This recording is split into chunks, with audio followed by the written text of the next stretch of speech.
Hello, everyone. This is Cody Lee of BlackCatBooks.org, author of I, the Dragon, Cruel and Beautiful, Rabbit Hole, and King Dio.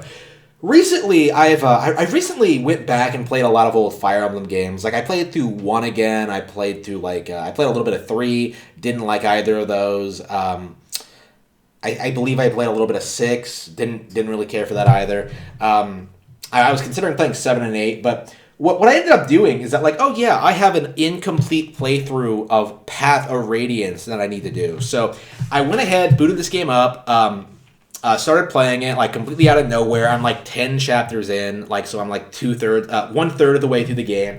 And I am just immediately taken aback by how good this is. Because, I've always said that, Path of Radiance is my favorite in the series, right? But, Awakening was a strong second, right? Everything after that has been great. I liked Echoes, and I liked Three Houses, right? But going back to the Path of Radiance, going back to the standard Fire Emblem format, the peak Fire Emblem format, and just seeing what these games used to be like, I am just I am completely taken aback. This game is real shit. I love everything about it, from the music to the pacing to the level design to the characters.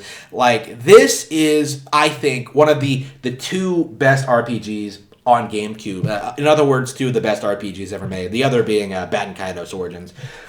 Fire Emblem Path of Radiance is just stellar, right? I really adore the way it introduces you to to the setting, to how the game functions, and it's just so well paced and so interesting and so well balanced. I think that's the thing that really gets me playing this again, is just how well balanced this game is. Compared to Awakening, where it's really easy to just kind of cheese it by just leveling up all your guys and just getting them mini max and getting child super soldiers. There's all sorts of weird things you can do in Awakening to become OP as fuck. But in Path of Radiance, you're really limited in what you can do, who you can use, what they can do, and you kind of have to make do with what you have, right? In this playthrough, I didn't have any bows for that section where the Kilvis crows are attacking, so I ended up struggling a little bit because I was basically using Soren.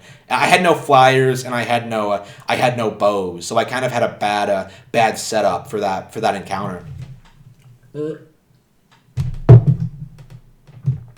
Getting through it was really fun. Every level just constantly does something new and advances the story, advances the characters, and gives you a new fun map to get through. That is definitely something I really appreciate about this game. More than anything else, is that the map design is actually good.